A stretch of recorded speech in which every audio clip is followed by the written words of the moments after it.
High above the cornfields of Iowa, United Airlines Flight 232 is in serious trouble. I have it. What was that? One of the DC-10's 3 engines has exploded. The plane is out of control. Close the throttles.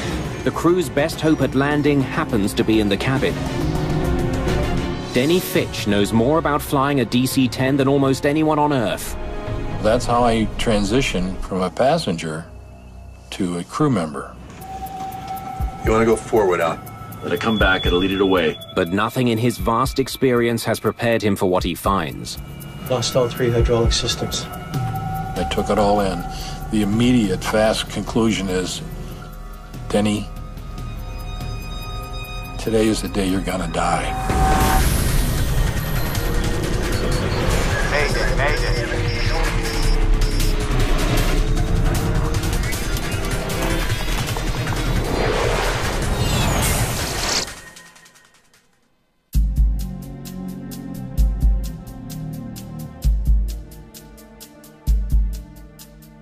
United Airlines Flight 232 is halfway through its journey from Denver, Colorado to Chicago.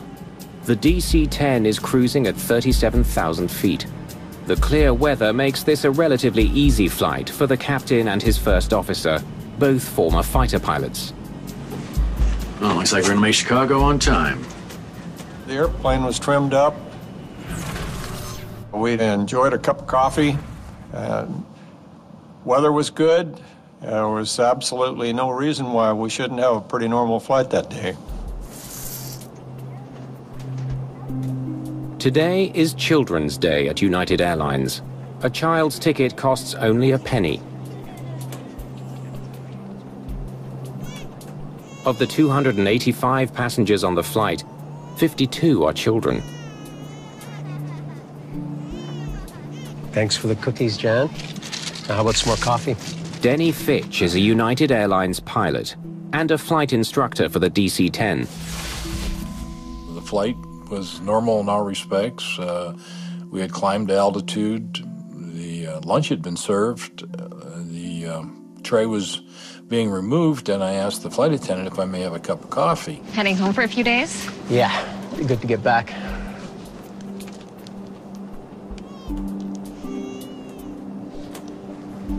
Excuse me.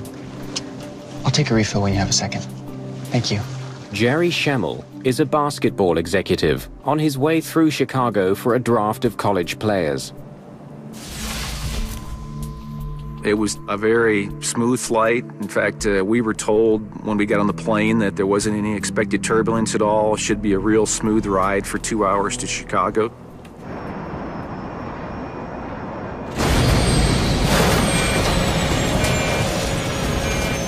And all of a sudden with a bang, it's just like being thrown into a great big tornado of activity. First Officer Bill Records immediately shuts off the autopilot and takes manual control. I have it. What was that? There was no alarms at all, no bells, no whistles, no lights flashing, just this big explosion, and that was it. First thing I thought when I heard it, and then I could feel it kind of rip through the cabin, was a bomb has gone off. And I thought, that's it for everybody. And the conscious thought hit me that people don't survive bombs going off in planes. Denny Fitch pays close attention to the DC-10's every move.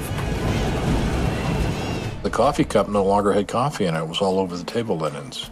My fanny was no longer in the middle of the seat. It was now up against the left armrest. That was followed by 10 seconds of quite pronounced violent airframe shuddering. I've got control. Check the gates. The pilots can barely control the plane. Captain Al Haynes tries to figure out why. The airplane was shaking so bad you couldn't read the instruments, and you had to lean way up near the panel to read it. We lost the number 2 engine. The DC-10 has 3 engines. The number 2 engine is mounted on the tail. It's the one that suffered a catastrophic failure. The people in my area were calm, but you could tell they were very nervous. They were anticipating, like I was, what might happen, and we knew that what might happen wasn't going to be very positive. Records is not able to level the plane. We're losing hydraulics. Let's shut number 2 down. The reason you shut down the engine when it fails is you don't know what the damage is to the engine. If it kept turning, it could tear itself apart. Okay, that's got it.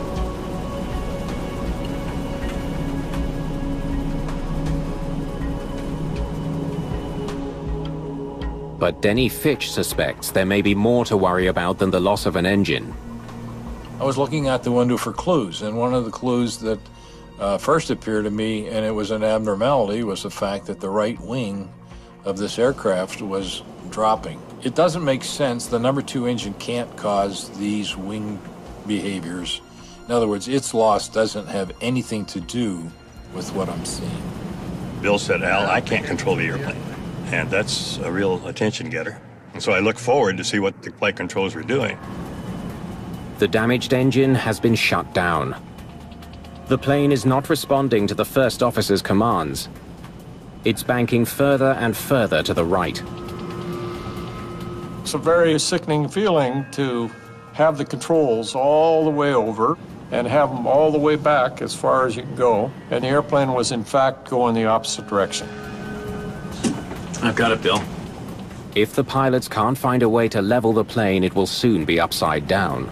We had the control wheel as far as it go to the left and as far back in your lap as it would go.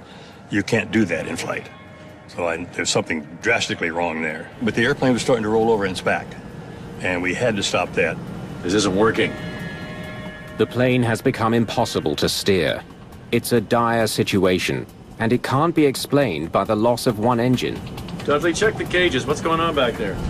We have no hydraulic fluid left. All systems are down to 0. All 3? That's impossible. A complex hydraulic system carries the commands from the pilot's control column to the aircraft's control surfaces, such as the elevators, rudder, and ailerons. Without fluid in the system, there is no way to move these crucial flight controls. Hydraulics are the lifeblood of the airplane. They provide the muscle to move the flight controls, to retract and lower the landing gear, to move the flaps. A lot of the things that move on the airplane are done hydraulically. If you do not have hydraulics, you have absolutely no control. You might as well just take the control column out and throw it out the window. Even though the control columns have no effect on the movement of the plane, both pilots instinctively use them as though they did. It's like driving a car. If you're sliding on ice, nobody lets go of the steering wheel, even though the steering wheel is not effective. And this is the same way. You're holding onto the controls, hoping, I guess, that maybe there's some hydraulic fluid in there someplace. What's it say in the book? The DC-10 has 3 separate hydraulic systems. If one fails, the other 2 act as backup. But all 3 systems are now empty of fluid. There's nothing in here for anything like this. 1,000,000,000 to 1 were the odds that this would happen. You're never trained for that. You never drilled for it, you never trained for it, because technically it can never happen. No hydraulics means no flight controls. The plane could spiral to the ground at any moment. Let's use the engines. Yeah, why not? Well, we kind of made it up as we went along. Everybody realized that this was something that we didn't have a procedure for. So you just kind of grabbed for whatever's working. The left and right engines are still running. The pilots decide to use them to their advantage. I'm going to pull back number 1 about 10%. You go up on number 3, 10%. Nice and slow. By adjusting the power to the 2 remaining engines, they may be able to level the aircraft and make it fly straight. Easy does it. The engines are at cruising speed. The slightest miscalculation could be catastrophic. The plane begins to level off.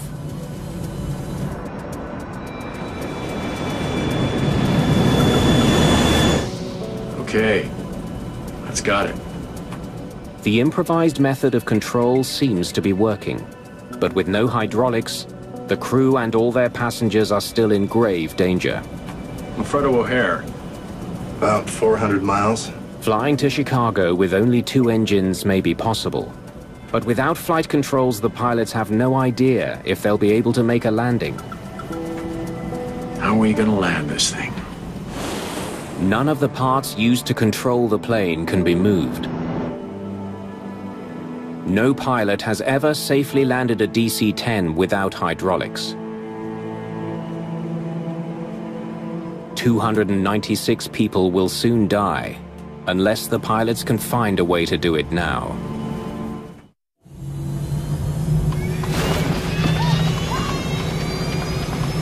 The nose is going down. What's going on here? United Airlines Flight 232 has begun to accelerate downwards.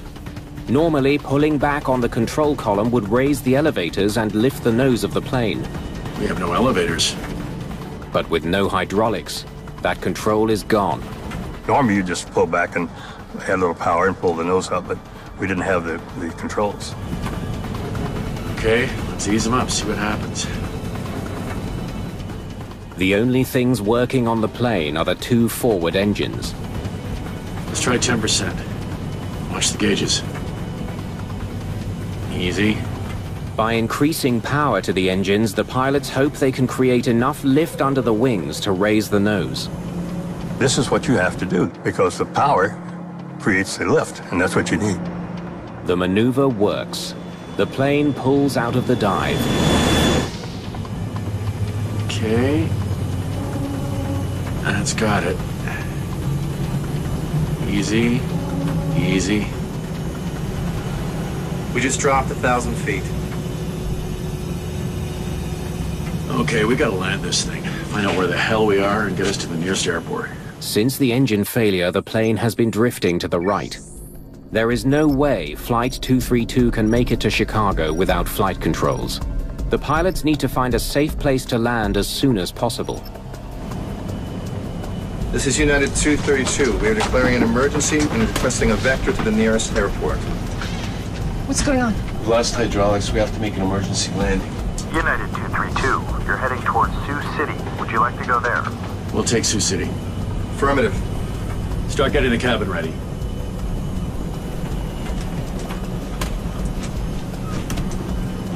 Okay, now we're climbing. The plane suddenly begins to climb. As it does, airspeed drops. The wings begin to lose lift. If the climb continues, the plane will stall and fall from the sky. What the hell's going on here? Watch the right side. I got it. To lower the nose, Captain Haynes must reduce engine power, while struggling to maintain level flight. Okay, that's got it.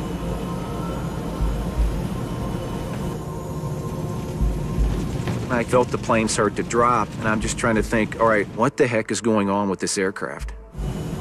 We're dropping again. Ease it up. Gently. Gently. Okay. 275. Jesus. The plane has dropped another 1,500 feet. How far is Sioux City?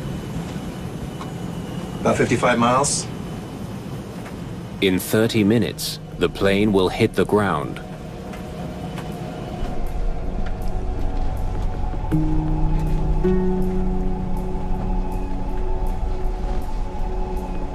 Jan, don't worry about this.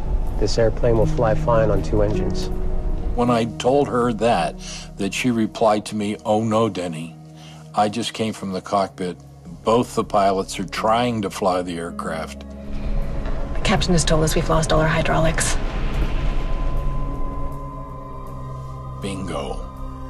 That means no landing gear, no slats, no flaps, no flight controls. Okay.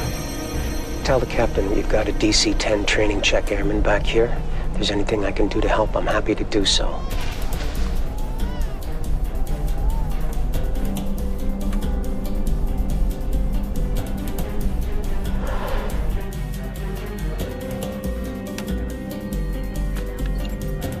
United 232, understand you're requesting an emergency landing? That's affirmative. We've lost all hydraulic control, requesting a vector to the airport. United 232, radar contact. Turn left heading 255. I don't think turning left is something we want to try. I wouldn't want to risk it. Agreed. The heading to Sioux City requires a left turn, but for some reason the damaged plane only wants to turn right. Forcing it to turn left could be disastrous. Okay, we're in a right turn right now. That's about the only way we can go. Tower gave us a heading to fly. We'd try to fly it. And if we would drift off to the right because we would lose it somewhere in the manipulation of the throttles, rather than try and turn left, we would just do a 360. United 232 Heavy, roger. Right turn heading 255. The pilots must execute a precise right turn without the use of the plane's ailerons. They carefully alternate power between the two engines to turn the crippled plane around. As they begin to turn, the nose suddenly falls again. The plane accelerates downward.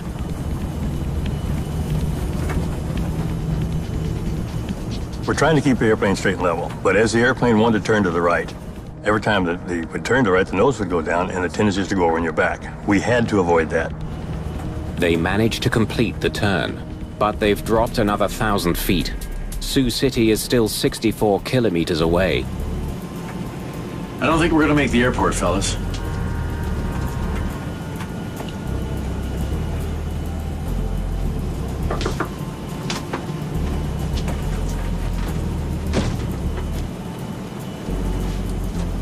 There's a DC-10 instructor on board who's offering assistance.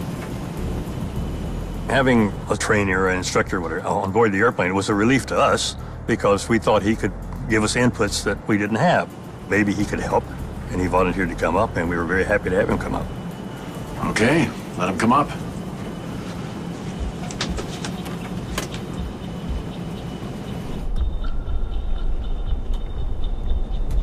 Could you come with me? And so that's how I transitioned from a passenger to a crew member.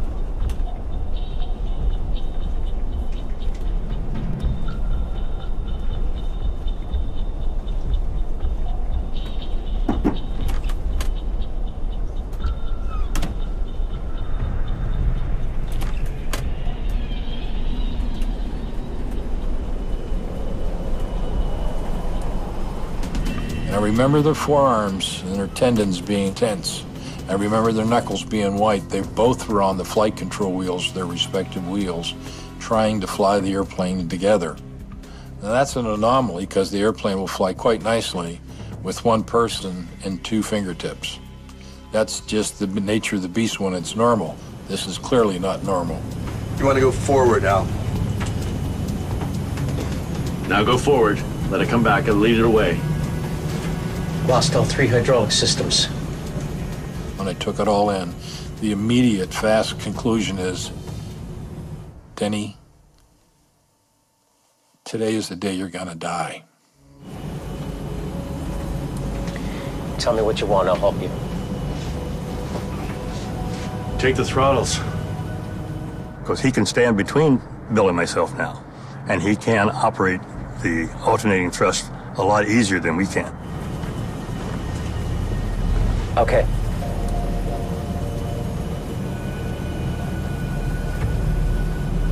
Pull back, pull back. Start it down. Fitch must ease back on the throttles to stop the plane from climbing. And it didn't take long before that I started to sense the airplane's behavior. No, not yet. Wait a minute till it levels off. The flight attendants are discreetly preparing for an emergency landing. Doesn't look good. I watched the flight attendants, I think like a lot of people did, very closely, just to kind of get a feel for what they might be thinking, what they might know, what they might be feeling, and for several minutes they just spent time clearing the cabin. Denny Fitch keeps his eyes on the control column to figure out what the pilots want him to do. Is this Sioux City down to the right? That's Sioux City. Finally, their destination is in sight. Normally, the pilots would begin reducing their speed on approach to the airport. But with no flight controls, that's something they can't do. Because of the loss of hydraulics, they were not able to configure the wings for the normal landing, so they had to come in much, much faster to maintain the necessary lift. We had absolutely no way to control the speed. That was the biggest concern of us all, was how fast we were going and to try and slow down. And there's just nothing we can do about it. If they can line up with the runway at all, they'll be hitting it at a very high speed. There's no telling what the impact will do to the plane. What was going to happen when we touched down was a great concern, because we couldn't bring the nose up for a landing attitude. And when we hit the ground, what's going to happen was a question in my mind. And were we going to actually make the runway? A little more right. Fitch continues to keep the plane level and on course by alternating power to the two engines. Intuitively, I started to sense the airplane, and I felt that it was becoming one with me, if that makes sense. I felt that the airplane was sending me signals that it was going to do something before it did. I'm Al Haynes. Hi, Al. Kenny Fitch. Bill Reckitt's here. I'll tell you what. We'll have a beer when this is all done. Well, I don't drink, but I'll sure as hell have one. We were facing death. All of us were, and our passengers. United 232 is less than 10 minutes from a nearly impossible landing. No one is expected to survive.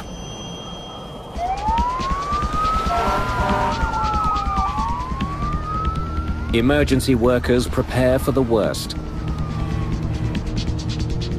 As the pilots approach the airport, Captain Haynes decides it's time to tell the passengers precisely what they are facing. Ladies and gentlemen, this is Captain Al Haynes speaking. As you must be aware by now, we're having some control difficulties with the plane. We're attempting an emergency landing in Sioux City. We'll be landing in approximately 8 minutes.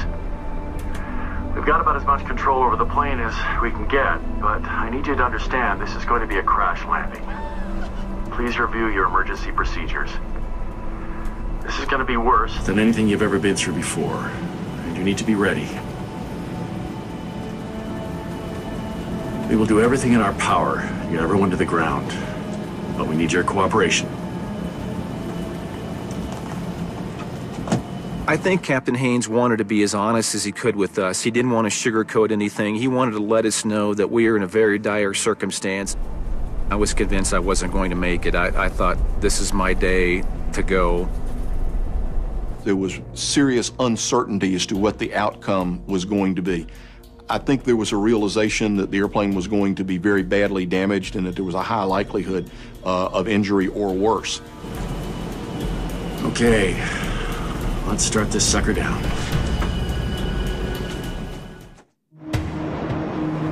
Flight 232 is 9,000 feet from the ground and less than 10 minutes from the airport, but it's still traveling far too fast to land safely.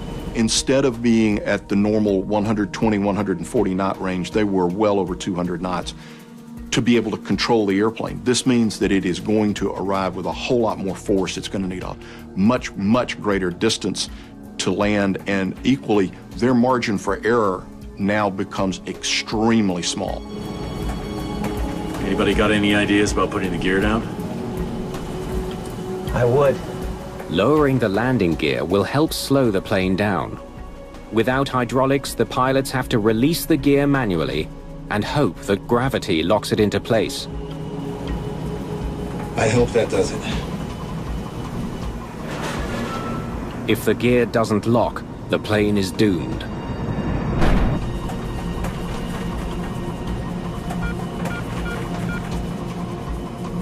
All green. The gear creates enough drag to slightly reduce the airspeed, but the plane is still traveling almost 70 knots faster than it should be. Okay, start it down now. The passengers try to prepare themselves for what may be their final moments. Last three things I said to my wife were, last three words were, I love you. I thought things were in place. for me not to survive this incident. And then the last couple minutes, I started thinking to myself, you know what, just in case you're wrong, you better get ready and form a game plan here. So the last 4 or 5 minutes, I thought to myself, all right, if you hit the ground and you're dead or you're hurt seriously, you might not be able to help. But if you aren't, don't flee the plane, don't panic, stay around, stay under control, and try to help other people as best I could. The plane is only 27 kilometers away from the airport. Do you want the seat? Yeah. You might.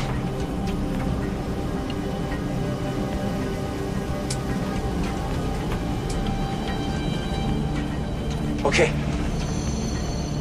All the pilots will need to be securely strapped in for the attempted landing.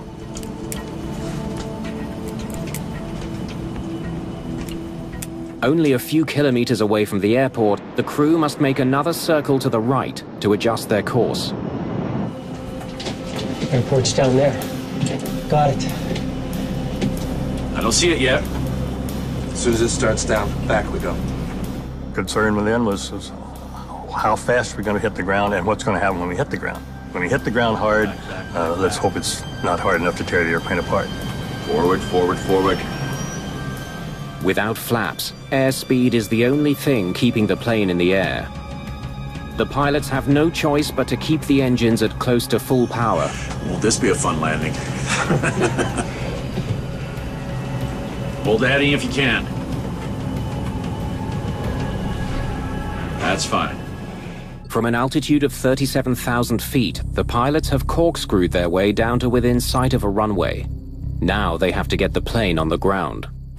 The plane is descending to the runway at 1,600 feet per minute, faster than the space shuttle comes into land. That's fine. I got the runway. It's off to the right, over there. Over there. But the pilots can't slow their plane. In fact, Fitch must increase engine speed to keep the nose up. Bring it on down.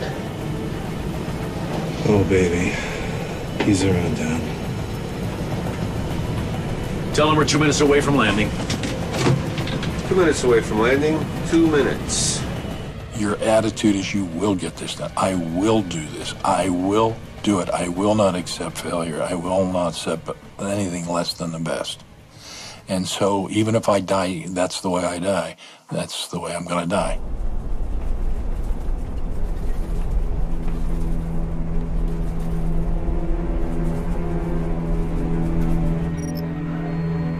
You are cleared to land on any runway. Ah, you want to make it particular and make it a runway, huh? I know we're close enough now, coming in fast enough now, that we're going to make the airport. That was the main thing. Whether we actually made the runway or not, I don't know. The aircraft is still traveling much faster than normal, but the crew cannot delay any longer. This is their only shot at a landing. Get on the brakes with me. Yeah. They will have only minimal braking power and reverse thrust to stop the plane on the ground. They won't be able to steer. No pilot at the controls of a commercial jetliner has ever landed a DC-10 safely at this speed, with or without flight controls. Pull the power back. That's right, pull the left one back. You could hear people crying, and every once in a while you could hear people kind of scream a little bit. And I remember at the end thinking, all right, there's nothing else I can do to get ready here. Now I just got to see what happens, see what unfolds. The plane is 30 seconds from landing. Brace, brace, brace. Had no idea what was going to happen when we touched down. We were going way too fast. We had no flaps. We had no brakes. And we had no way to steer the airplane once we did arrive at the runway. At the very bottom, I was hoping to do the pitch up by putting more power in, pulling the nose up, causing the whole belly to become drag into the wind and slow us down so that we would touch down on a landing gear and then roll down the runway.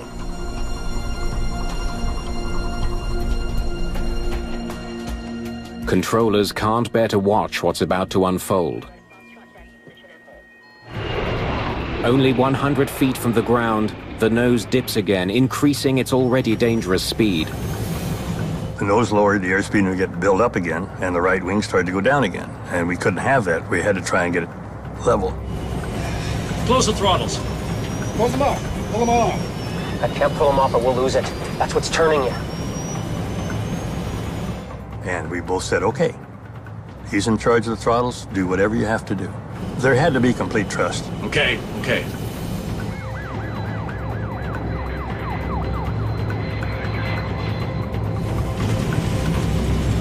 Left, Royal, left.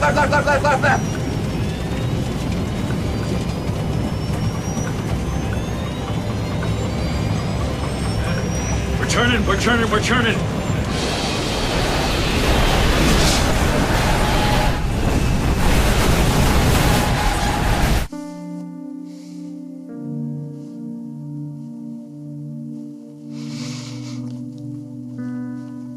Didn't get it quite right. And we hit very hard. My head smashed down into the radio rack in front of me. It's just like somebody had a giant hand on the back of my head and just was forcing me face down into this rack. We have hit just incredibly hard. I don't think for all the thoughts about what it might be like that I was ready for that impact.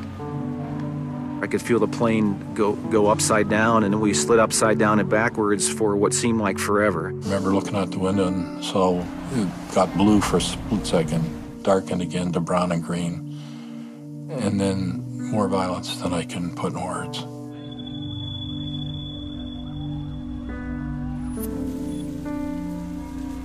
I had to take a couple seconds to figure out whether I was alive or not. Figured if I'm feeling pain, I must be alive. And then I realized what had happened. I realized we'd flipped over. I was hanging upside down in my chair. I had no choice but to go back because smoke was chasing us all to the back of the plane. And I finally found an opening where we had broken off in the tail section and got out that way. And I stepped out of the plane, realized I was in a cornfield, and I'd been in plenty of them. That gave me some comfort. I knew that at this point, I was probably in pretty good shape and that I wasn't going to perish in that crash.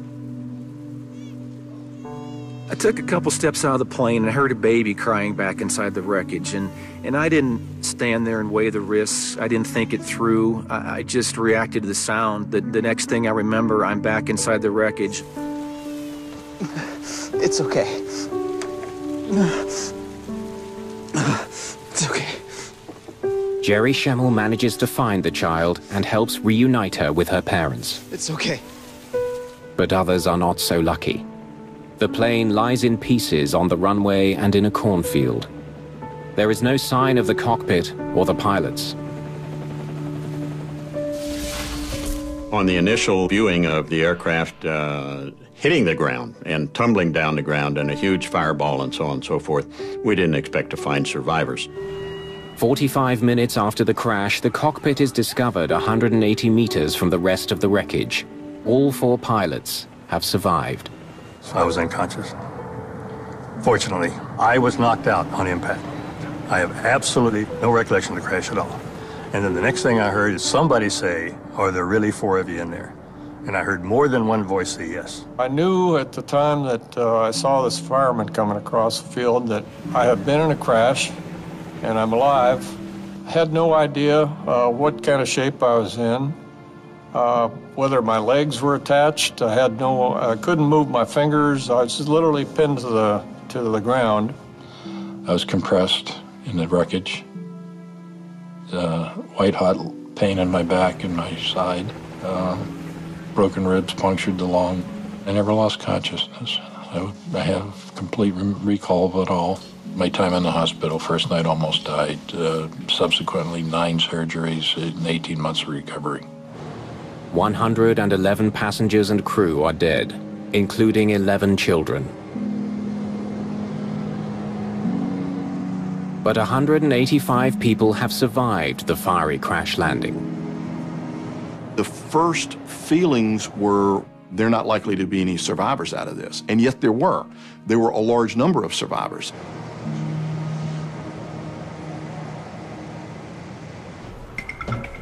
The damage to the tail section confirms what the pilots reported.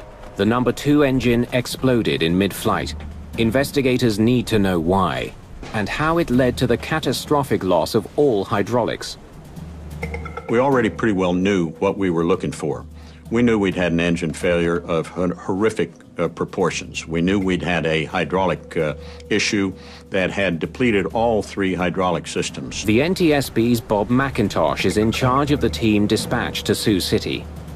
The investigation focused fairly quickly on the shrapnel, the trajectories of the various parts, and how they could have disabled the airplane in the way that it did. It doesn't take investigators long to discover that a vital piece of the engine is missing. The fan disc is such an obvious part of the front of the engine that when it's missing, you know it. The fan disc is one of the largest pieces of the engine. It is responsible for bringing air into the core. It's around almost 400 pounds. It's about 32 inches in diameter. That was missing. And we knew that it was going to be our job to find that, because that was the destructive force that had brought this airplane down. Since the accident involved the failure of such a key component, metallurgists joined the NTSB to help find the cause. The rotating parts in the engines of jet airplanes have to withstand a lot of stress. So you want to use a material that optimizes the strength while minimizing the weight. So at the front of the engine, the fan disc, for example, they use titanium alloys. Jet engines are extremely reliable. To have a fan disc break off is almost unheard of. The failure of a major rotating part of any kind, whether it be at the front end or anywhere in the engine, is a major event. Before they can understand this rare failure, investigators must find the missing fan blade assembly. The clue to solving the mystery behind the crash is likely lying in a farmer's field somewhere in Iowa. A massive search gets underway. It was extremely frustrating to us because we knew we didn't have it, and we knew it was going to be a pretty tough job to find it.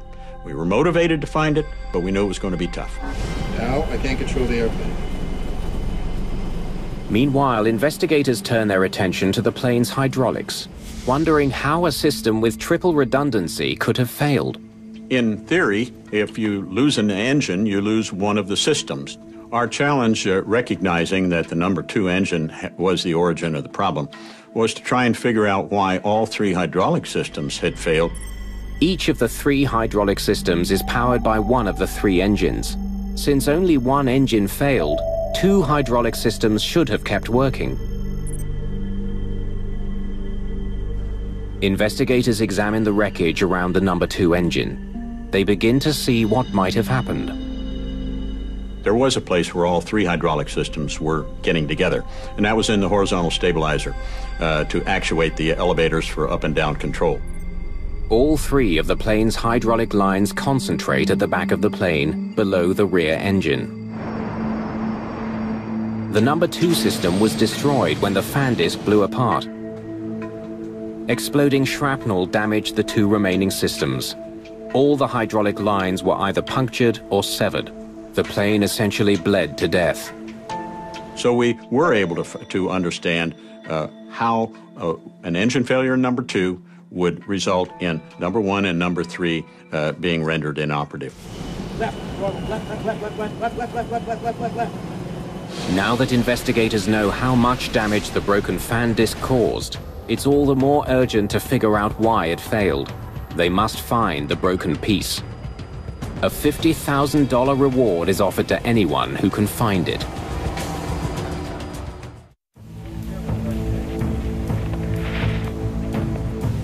Three months after United Flight 232 crash-landed in Sioux City, Iowa, a farmer finds the crucial piece of the puzzle lying in her field, about 100 kilometers from the airport.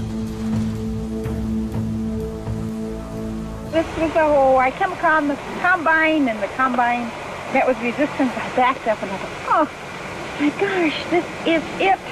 The lady who found the fan disc was our hero of the day. This was an extremely important piece of evidence. The massive disc is broken into 2 pieces. How could it break like that? It was extremely unusual, and we really wanted to try and figure out why this thing had what we call burst. The titanium alloy used to make this vital part is extremely strong and resilient. It shouldn't just snap in 2. Take a look at this. When you first see the disc broken, it's almost unimaginable to see how something so large could break into two big pieces. Didn't happen overnight. A close examination of the broken part reveals surprising evidence of why it fractured. It's definitely fatigue. It was pretty easy to visually to look at this to see that there was a fatigue crack there. The investigation then continued to see where did the fatigue crack initiate. Can you cut me a small section from here? Investigators need to know what had weakened this powerful alloy. They trace the fracture back to where it began and remove the section for testing.